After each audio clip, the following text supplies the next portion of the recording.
Une construction, toutefois, vous allez me dire, bah d'accord, on l'a vu, qui ne va pas forcément de soi. Vous avez vu que les deux collègues qui sont intervenus avant vous ont déjà donné des grandes balises.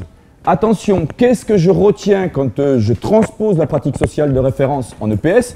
J'en retiens principalement la nature des émotions que vont vivre les élèves. Ça, c'est Serge et le groupe CEDREPS qui travaille là-dessus. Philippe, il vous a dit, attention, une fois que j'ai transposé ça, ça c'est le boulot du prof. Il faut que mes élèves qui sont devant, c'est pas un bouton sur lequel j'appuie, ils ne se mettent pas automatiquement en route.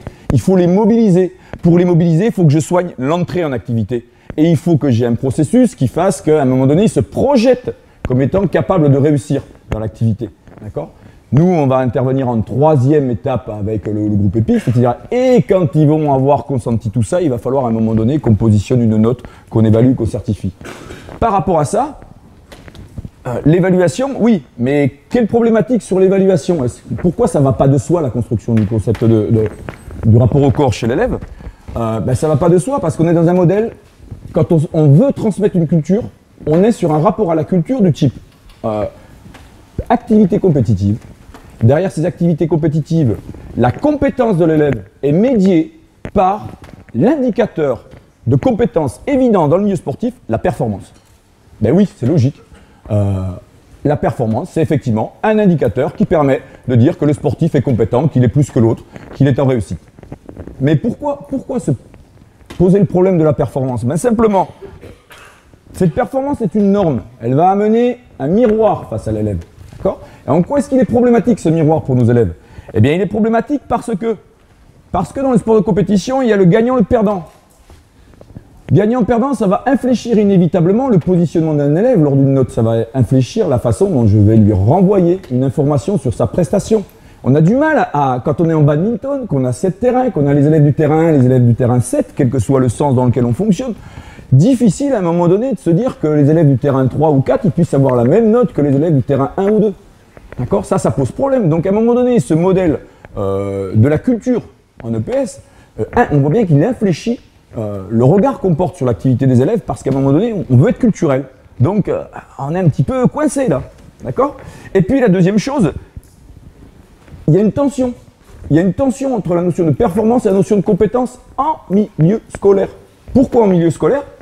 Parce que, contrairement au milieu sportif, où la saison sportive, elle est sur l'année, elle est sur 2 ans, elle est sur 4 ans. Et donc, effectivement, au bout de 4 ans, utiliser la performance et les critères de performance classiques pour inférer et suivre l'évolution de la compétence d'un athlète, ça a du sens. Mais en milieu scolaire, avec les problématiques d'hétérogénéité, de temps contraint d'apprentissage, la durée de nos cycles, les changements d'activité, à l'issue d'un cycle de PS ou d'une séquence d'enseignement en éducation physique et sportive, ben, il y a une rupture qui risque d'intervenir. Je dis bien qui risque d'intervenir, je vous ai dit que je grossissais le trait pour bien faire passer le message. Il y a une rupture qui risque d'intervenir entre les critères de performance qu'on prend pour statuer sur le statut d'apprenant d'un élève. Est-ce qu'on est sûr, lorsqu'on prend on prend une table de cotation en athlée, est-ce qu'on est sûr que la performance record de l'élève, c'est bien un élément qui va me permettre de dire s'il a appris ou pas en EPS, celui-là. D'accord? Est-ce que le résultat d'un match en basket, le nombre de paniers, c'est bien l'élément qui va me permettre de statuer sur la compétence de l'élève? Alors, je grossis, je caricature et je prends volontairement les extrêmes. Je sais très bien qu'il y a des pratiques et des procédures d'évaluation qui sont diverses et variées, mais je veux vous sensibiliser là-dessus, sur cette problématique du modèle culturel et pour vous mettre en perspective le travail du groupe EPIC à ce niveau-là, tout au moins ce qu'on essaye modestement de faire. Donc, à ce niveau-là, au regard de la question du rapport au corps, le PS peut être considéré comme un espace de recontextualisation et d'amplification des conflits existentiels de l'adolescent. D'accord? Ce qu'évoquait ce matin Félix. Et au plan corporel, émotionnel et identitaire. Ça va grossir les questions qui se posent en tant qu'adolescent. Elles vont être majorées, amplifiées dans ce contexte particulier du rapport à la culture, du rapport à la culture compétitive. Cette problématique, elle va être cristallisée par des choix de critères d'évaluation qui sont liés à une certaine conception. Alors, conception étroite, c'est pas péjoratif, mais c'est limitatif par rapport à ce qu'est la culture sportive de notre point de vue dans le groupe. Une conception étroite de la culture sportive et surtout une lecture inappropriée de la motricité de l'élève. On n'utilise pas forcément les bonnes lunettes, les bons outils pour aller lire les transformations de nos élèves en EPS et ce vers quoi, au niveau du groupe, on a essayé de faire une proposition de travail et de partager surtout les expériences communes. Ces données-là, elles sont appuyées par d'autres cadres théoriques, donc intervenant sur ce sujet-là, vu les questions d'Agreg et les problématiques du CAPES, je me suis appuyé là-dessus pour un petit peu enfoncer le clou au niveau des données, les chercheurs. Un article qui synthétise différentes revues de la littérature en sociologie, donc qui répond à des critères scientifiques, mais clairement en évidence dans un questionnement sur les barrières et les éléments facilitateurs de l'entrée en activité des élèves. Le fait que les mauvaises expériences vécues en EPS sont des facteurs qui inhibent l'engagement des personnes dans les activités physiques et sportives a posteriori, après leur passage en milieu scolaire, quand ils sont dans un environnement libre. Ça ne favorise pas le passage.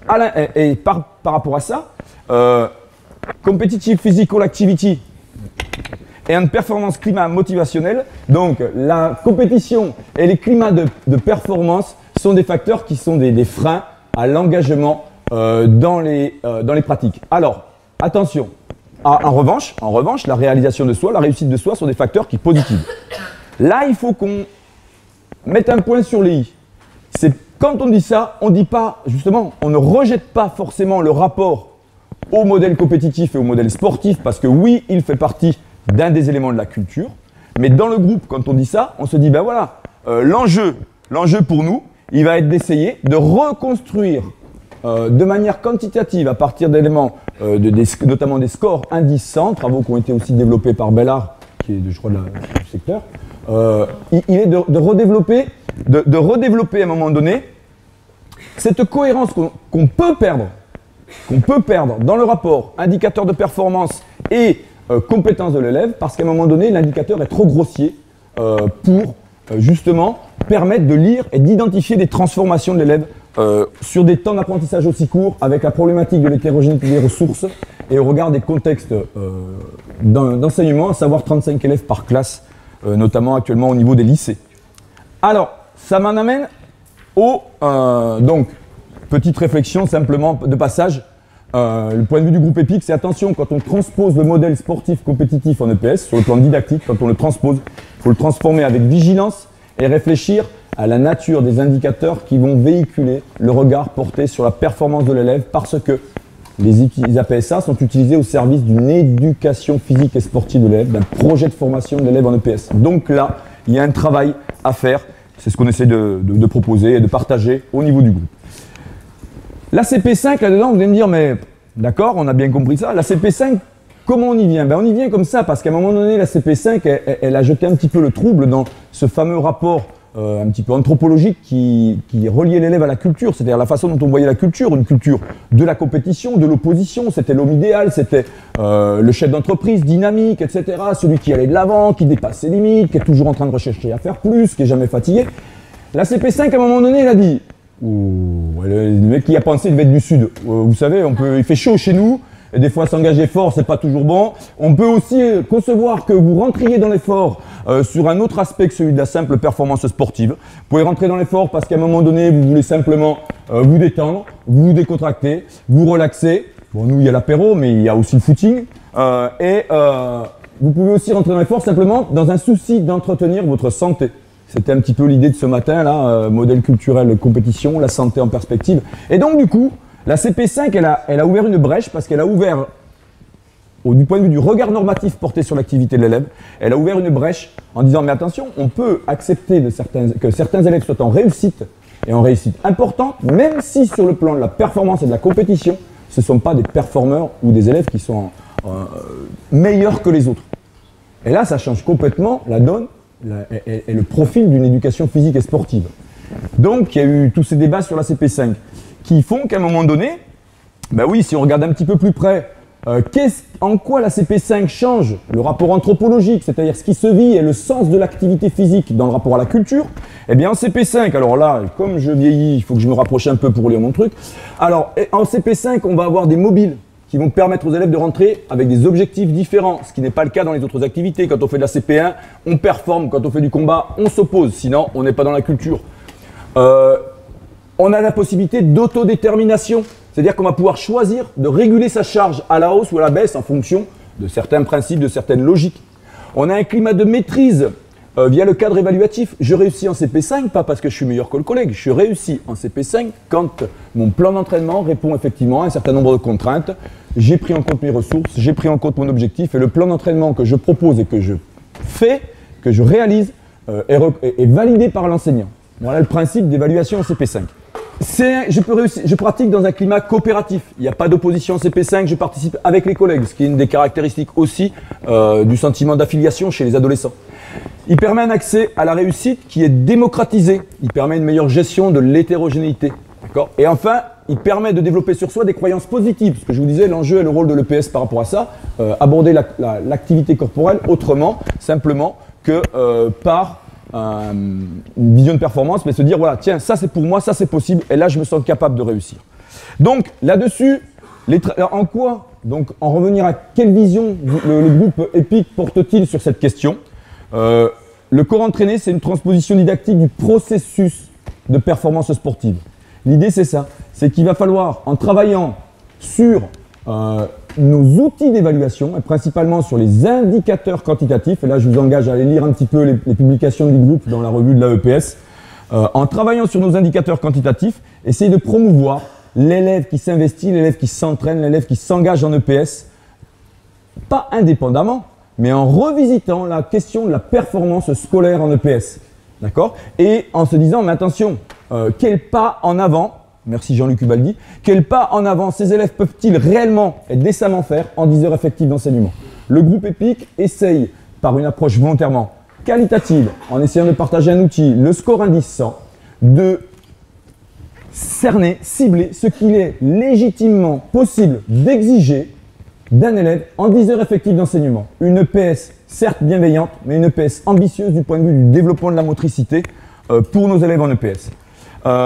Je passe rapidement là-dessus, vous retrouverez des points d'appui sur un rapport de l'inspection générale qui montre bien qu'effectivement, performance-compétence, c'est les deux dimensions d'un même élément qui est lié à la réalisation, à la réussite de l'élève. D'accord? Je voudrais terminer cette intervention simplement en rappelant que au niveau du groupe, autour de cet indicateur indice 100, effectivement, on cherche à faire des outils plus parlants, plus fins, discriminant plus facilement les apprentissages des élèves, que ces outils fonctionnent dès le début. D'accord? Donc c'est une évaluation qui intervient dès le début du cycle et donc qui accompagne l'élève pendant tout le processus d'apprentissage. Et donc c'est un outil qui va être à même de lui donner des informations sur l'évolution de son processus d'entraînement. Contrairement à la CP5, le pas en avant qu'on fait, c'est qu'on essaye de rester dans la logique de l'indicateur de performance pour lire et analyser l'activité d'apprentissage, l'activité d'entraînement de l'élève, à condition que l'indicateur soit suffisamment fin pour réagir aux transformations, même minimes, de la motricité de l'élève. D'accord? Ces dispositifs d'évaluation s'appuient également sur la volonté d'articuler compétences motrices, compétences méthodologiques et sociales avec les fils bleus. Je vous renvoie au travail notamment de Willem là-dessus. Et enfin, ces dispositifs d'évaluation essayent d'associer à chaque fois des dimensions de l'indicateur indice 100 à une carte d'apprentissage. Et là, je vous renvoie aux travaux notamment de Jérémy Gibon là-dessus, où à un moment donné, en fonction de l'information que l'élève récupère sur son score, et je vais en illustrer un pour terminer, sur la performance athlétique, en fonction de la lecture que l'élève a de son score, il sait plutôt dans quelle direction il va falloir qu'il aille développer ses apprentissages. Donc il y a un souci d'orientation à l'apprentissage qui sont également présents dans ces diapos. Ici, simplement une façon de revisiter la performance scolaire. Ça a été publié dans une vieille revue Hyper de 136 et le groupe retravaille actuellement dessus dans différentes activités. C'est de se dire, mais si en athlétisme, la performance record, c'est pas l'indicateur unique pour lire les apprentissages et la compétence du pratiquant, qu'est-ce qu'il y a d'autre? Derrière l'athlétisme, c'est une compétition, c'est des séries. Et à un moment donné, dans une compétition, on entend parler souvent de la performance record, mais de la performance la plus fréquemment réalisée par l'athlète, de la performance minimale qu'il a fait cette saison-ci ou au cours de la compétition, du nombre d'essais nuls qui nous renseigne aussi sur des dimensions de l'activité athlétique. L'activité athlétique, c'est mobiliser ses ressources pour performer au plus haut niveau possible. Et là, on a un autre filtre qui est beaucoup plus riche pour lire l'activité de nos élèves, pour essayer de repérer des transformations, pour les accompagner dans leurs apprentissages et pour mesurer l'impact de leur processus d'entraînement. D'accord? Un élève qui s'acharne à garder des marques ou à s'engager à haute vitesse en course alors que le nombre d'essais nuls est important au cours d'une série, ben, il y a un problème à ce niveau-là. D'accord ? Le score qu'il en ressort, ben, à partir du moment où on a identifié individuellement les indicateurs dans une situation diagnostique, la valeur de l'indicateur, la perf record sur une série, la perf la plus fréquente, la perf minimale, le nombre d'essais nuls, on peut rapprocher ces éléments d'élèves qui ont le même niveau. On peut passer de l'individuel au groupe, mais au groupe qui a du sens. Une compétition sportive n'a pas de sens si on oppose des gens qui n'ont pas le même niveau. Et si, à un moment donné, on ne prend pas en compte cette donnée-là, ben, les cartes sont jouées d'avance. Arrêtons de nous raconter des idées. On sait très bien dès la première séance qui sera le plus performant à la fin. Et il va y avoir juste quelques changements de rang, de classement. Mais c'est joué d'avance. C'est pas intéressant pour les élèves, ils vont s'ennuyer. Puis quel rapport ils vont avoir à la culture athlétique quand l'enjeu, c'est de maintenir le niveau de prestation. Florent Manodou, c'est dommage qu'il ait nagé comme ça à la demi-finale. Il aurait mieux fait de la nager en finale, il aurait été champion olympique. D'accord ? Donc, il fait une meilleure perf en demi-finale qu'il fait en finale. C'est ballot pour lui. Mais c'est le jeu de l'activité athlétique. D'accord ? Voilà. Donc, j'ai essayé de faire un petit peu le tour de la question et surtout de vous aider à comprendre la démarche et pourquoi à un moment donné on re-questionne ce rapport au modèle sportif compétitif dans le groupe EPIC, tout en voulant rester en phase avec ce modèle-là, d'où la difficulté docimologique que ça pose, et surtout de bien comprendre les enjeux pour les élèves, c'est-à-dire que c'est un tout autre rapport anthropologique à l'activité qui est proposé dans cette démarche. Voilà, je vous remercie de votre attention.